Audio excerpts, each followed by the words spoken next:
Hello, I'm Jonasz Rewińskiwe. Welcome on board the Eastern Express, and as always, I hope you enjoy the journey. Every year, Russia summons people from the reserve for military training assemblies. Officially, they are routine, a reminder that the state likes its paperwork tidy and its citizens all accounted for. Now, these assemblies are not mobilization, not preparation for combat, and they're definitely not a sign of anything going wrong.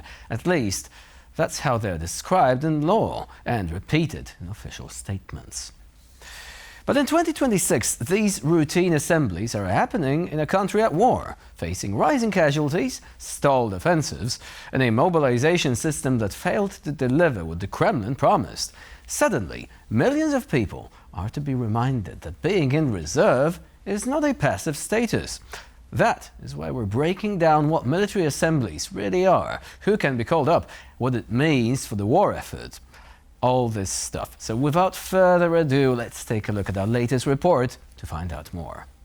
Russia's ability to sustain its war in Ukraine increasingly depends on how effectively it can extract manpower from its various regions, and that burden remains deeply uneven. Analysts say that 2025 marked the deadliest year for the Russian army since the start of the full-scale invasion. At the same time, both federal and regional budgets are under strain, limiting authorities' ability to rely on high-payment contracts as a recruitment tool. As financial incentives shrink, coercive methods are expected to start playing a greater role. These methods include pressure on state enterprises to supply soldiers by means of unlawful detentions and intensified efforts to push conscripts into signing professional contracts. And these pressures are not expected to be evenly distributed. Regions such as Bashkortostan and Tatarstan are expected to remain at the top of the table in terms of total military casualties, while Moscow will remain relatively shielded. Per capita, ethnic republics are set to continue to dominate casualty rankings, particularly Buryatia, Tiva, and Altai, areas heavily affected by earlier waves of mobilization. Despite fiscal constraints, some ethnic republics raised contract payments in 2025 after recruitment slowed, prioritizing soldier output over long-term development. With few economic assets to use as political leverage, regional leaders appear to view manpower as their primary currency in relations with Moscow. The trends point toward greater reliance on coercion and continued exploitation on Russia's periphery. Unless a second nationwide mobilization dramatically reshapes the system, the war effort will remain sustained by regions that have the least capacity to resist and the most to lose. And now we're zoning in on the east-plating portion of our show. Russia is continuing its efforts to increase the number of soldiers in its armed forces. And at the start of 2026, speculations surrounding a possible second wave of mobilization in Russia resurfaced. As always, let's take a closer look. Much of the recent speculation stems from a presidential decree authorizing military training exercises for reservists in 2026. Russian officials claim these exercises are routine and intended to maintain readiness, refresh skills, and protect critical infrastructure. Vladimir Putin has repeatedly claimed that Russia possesses sufficient manpower to meet its military objectives without resorting to mass conscription. These assertions, however, sit uneasily alongside mounting battlefield losses and persistent reports of recruitment shortfalls across Russia's regions. Russia's Ministry of Defense has further framed its manpower strategy as a pivot from quantity to quality, emphasizing the need for engineers and technical specialists. In practice, Russia's ability to find high-tech specialists at scale remains questionable, particularly as coercive recruitment methods increasingly replace voluntary enlistment. Uncertainty surrounding the fate of those mobilized in 2022 further fuels skepticism. With no transparent or universal demobilization mechanism in place, official assurances appear empty for soldiers and their families. Against this backdrop, claims that Russia can meet its needs solely through contract soldiers and volunteers appear less like a settled strategy and more like an attempt to delay politically costly decisions. And now, as always, let's take a look at the issue in greater detail. In December 2025, Vladimir Putin signed the decree authorizing military training assemblies for 2026. A few weeks later, he signed another decree, this time for special assemblies involving the Mobilization Reserve. You know, Putin likes it special, just like a certain special military operation. So, what are these military assemblies? Who can be called up? And why do they matter now? Well, under Russian law, the reserve includes a very broad category of people. It's not just former contract soldiers. It includes men who completed compulsory service, men who never served but aged out of conscription, graduates of military departments at civilian universities, and women with military specializations, especially in medicine and communications. If you're on the military register but not serving in peacetime, congratulations, you're in the reserve. Age limits depend on rank and reserve category. Enlisted personnel can be called up into their mid-50s, junior officers into their early 60s, senior officers even later. Women with military specializations remain in the reserve until 45 or 50, depending on rank. There are 3 reserve categories, and if you're in the first one, you're the first to be called. Legally, there are 2 traditional types of military assemblies: training assemblies, where reservists refresh skills and practice procedures, and inspection assemblies, meant to test the readiness of units and local military officers. The law explicitly forbids using these assemblies for combat operations. Participants cannot be sent into a war zone. Everything is supposed to happen on military bases and training grounds inside Russia itself. However, in late 2025, the rules quietly changed. A new law introduced a 3rd category: special assemblies for the protection of critical infrastructure, power stations, transport hubs, communications nodes, whatever the government later defines as critical. These assemblies apply only to reservists who signed contracts with the Ministry of Defense, and they can be activated by presidential decree in the event of armed conflict or counter-terrorism operations. The process itself is simple. After a presidential decree, the Defense Ministry sends directives to regional draft officers. Those officers then issue summonses. Where you go, how long you stay, and what you do is decided entirely by the Ministry of Defense. One assembly cannot last more than 2 months. Over an entire lifetime in the reserve, non-reservists can be called up for a total of 12 months. Contract reservists up to 24. Refusing to attend is not really an option. Ignore the summons long enough and bans on foreign travel, problems with loans and bureaucratic pressure will make everyday life rather difficult. There is a long list of exemptions: students, teachers, agricultural workers during harvest, fathers of 3 or more children, people with medical exemptions, those working in law enforcement or emergency services, and officials at the federal and regional level. Recently discharged servicemen are also exempt, but only temporarily. On paper, the system is orderly, but politically, it tells a different story. Russia's mobilization plans have not delivered what the Kremlin promised. Losses have increased sharply. Ambitious plans to form new divisions have stalled. Of the 14 divisions Moscow intended to create in 2025, only half were actually formed. Units are being reshuffled, reserves pulled from unexpected places, and manpower shortages papered over with administrative measures. Military assemblies are not mobilization, but they are a way to keep the reserve warm, legally accessible, and administratively visible. They are also a reminder to millions of people that the state still knows where they live. And when a state at war expands its scope of who can be called up, for what purpose, and under what definitions, it's not preparation for peace, but rather for endurance. And now here to shed more light on the issue is Rasmus Nilsson, lecturer of Slavic and East European Studies at University College London. Hello and welcome to Eastern Express. Hello, and thank you for having me here. So how would you frame Putin's current problem? Is this more of a recruitment issue or an attrition issue? Well, it's a bit of both, really. I mean, it's an attrition issue first and foremost, because, as we all know, the Russian progress, very minor as it has been in Ukraine, is accompanied by huge losses of manpower. But that, of course, then gradually moves into a recruitment issue, because you have to spread your recruitment wider and wider within the society of the Russian Federation, and that can create more and more disaffected constituencies within the country. So it goes from attrition into a recruitment issue. So Putin had the idea that as long as he keeps the war away from major cities like Moscow and St. Petersburg, it's all going to be fine. Do you think this is going to last into 2026, that recruitment is going to be running rampant all across Russia, but with the exception of major urban areas? I don't think it'll be with the total exception of the major urban areas, but I do think there will still be a clear skewing towards rural areas, particularly still areas that are inhabited by ethnic minorities, but also rural areas more generally. So if you are an ethnic Russian living in the provinces, you are still much more likely to be called up than if you live in one of the bigger cities, notably Petersburg and Moscow. However, I do think ever so slowly we will see this coming in more and more into the bigger cities, assuming that the war continues throughout the year.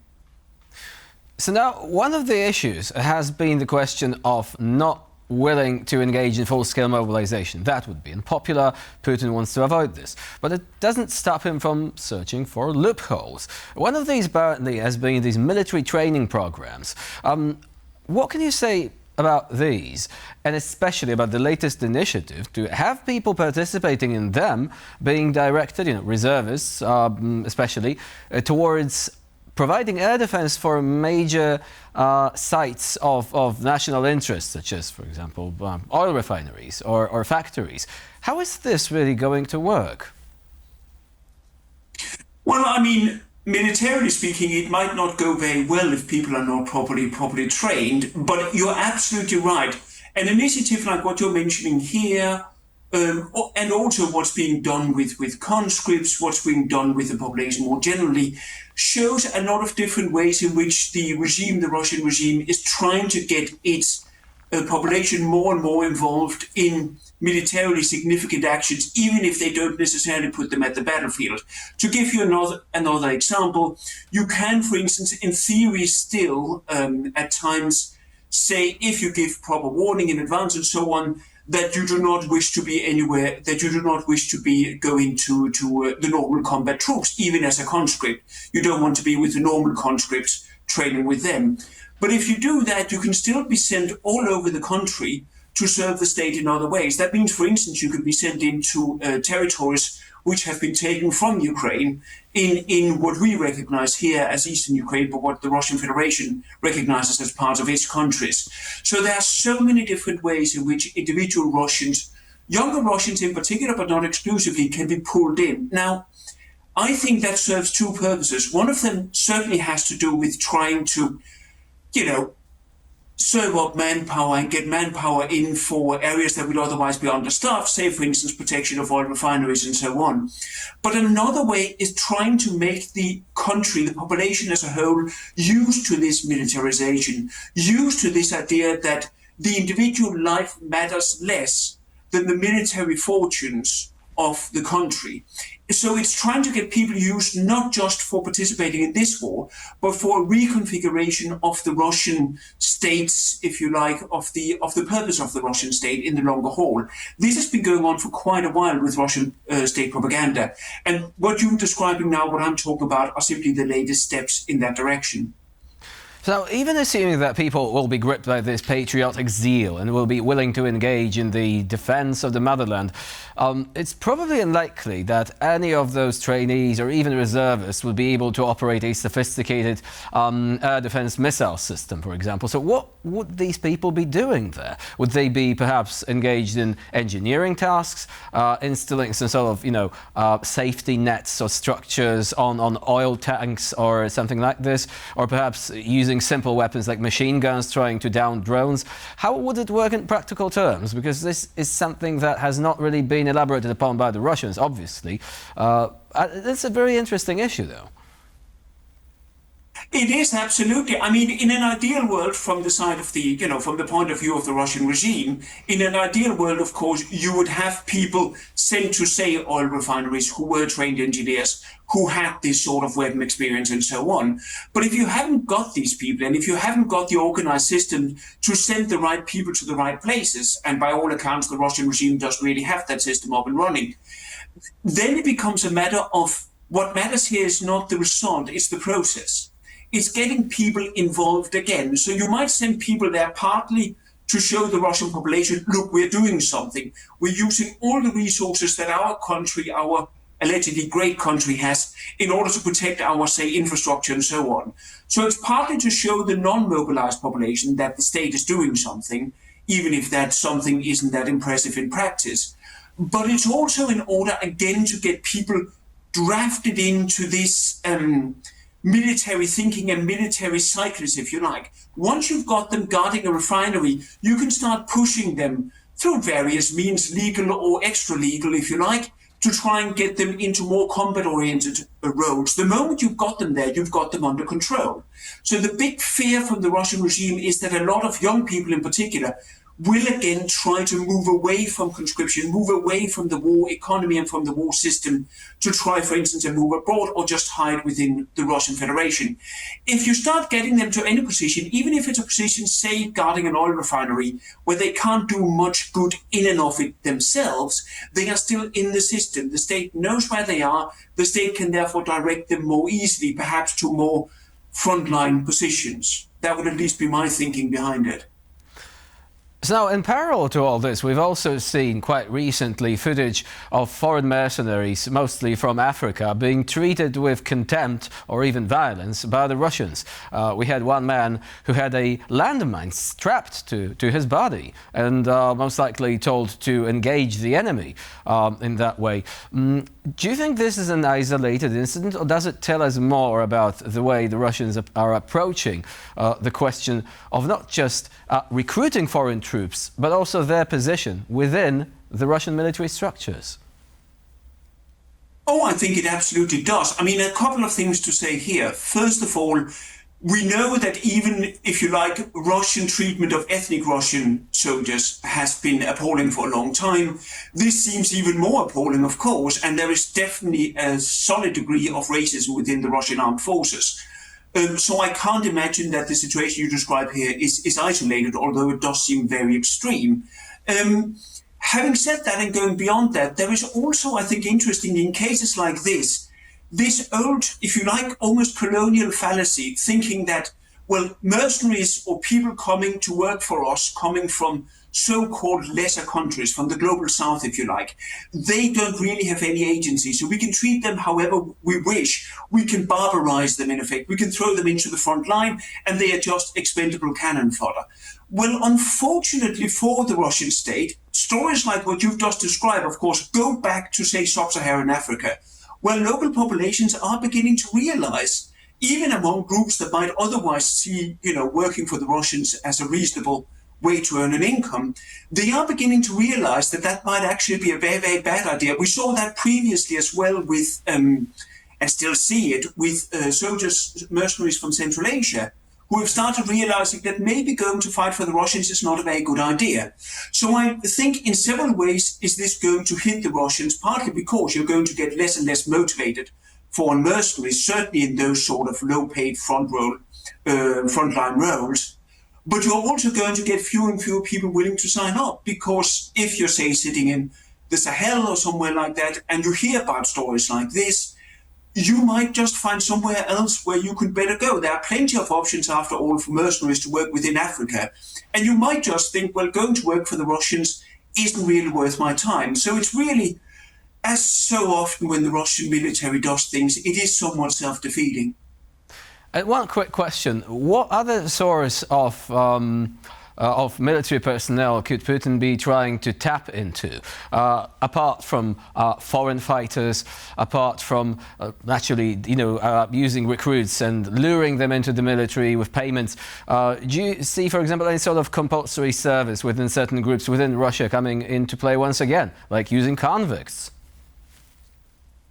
Yeah, I mean, I can absolutely see them continuing to use convicts. A few things to say on that. On the one hand, it's of course relatively easy for the Russian state to get more convicts because it can, make lawbreakers when it wishes. My point is, a convict doesn't have to be what you and I would consider a hardened criminal. It can also be someone who's been caught for a very minor infraction, which you and I might not even consider an infraction, but who are then thrown into the front line. And I can see that becoming more and more forced as the time goes on. Having said that, First of all, there is no guarantee, certainly no guarantee, that as a convict you're worth anything as a fighter.